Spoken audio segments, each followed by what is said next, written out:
Днес ще представим електрическото колело Intense Tazer MX. Електрическото колело Intense е с карбонова рамка. Има вариант с алуминиева. Какво ще каже MX?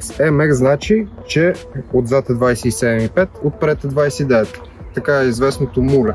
Тук е карбоновия модел. Рамката има 155 мм ход, а отпред вилката е с 170, което ще рече, че това си е класически ендуро и байк. Вилката е Олин с 38 мм екстеншени, която се е доказала в много състезания в световната купа и не само. Разполага с въздух, low speed компресия, high speed компресия и ребаунд. Колелото с двукоронна вилка, което добавя допълнителна устойчивост и здравина на цялото колело. Шока също е на фирмата Олинс, както виждате с пружина, разполага с две компресии и ребаунд. Спирачките са Magura NT7 с 4 бутални апарати, които може би в момента са едни от най-спиращите спирачки на пазара. Оборудвано с 203 мм дискове и буквално може да ви спре навсякъде. Уилсета е на марката E13, както казахме е муле, 29 на 27,5 отзад, отпред 2,6 гума, а отзад е 2,8. Както би казал Кико, стъпва навсякъде като мотор. Курбела също е на фирмата E13 и разполага с водач, който също е E13.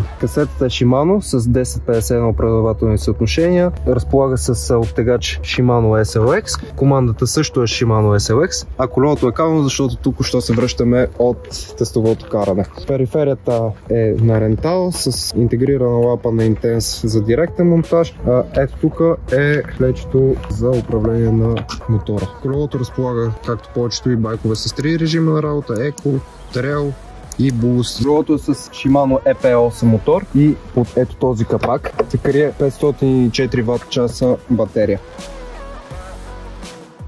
Колелото също така има опция за монтаж на кошница за бидон. Събира дори 750 мл бидон, което много от днешните байкове не могат да го направят. Колелото полага с хидравлично колче, което добавя допълнителна стабилност по дори най-техничните спускания и сигурно ще ви допадне цялата идея. Днешното каране беше 75 км. Продължи 3 часа и 10 минути. Ето 75 км. Може да анулирате километража. Колелото доста се доближава до мотор. Качването му е Олис, което е може би най-високи клас за такова колело. Стъпва вокално като мотор. Днешното каране беше 75 км. Продължи 4 часа и 10 минути приблизително. Батерията държа цял ден. Рейнджа края на карането беше 20 км. Денивелацията на карането от общо 75 км беше 1600 метра. Специално беше ваир.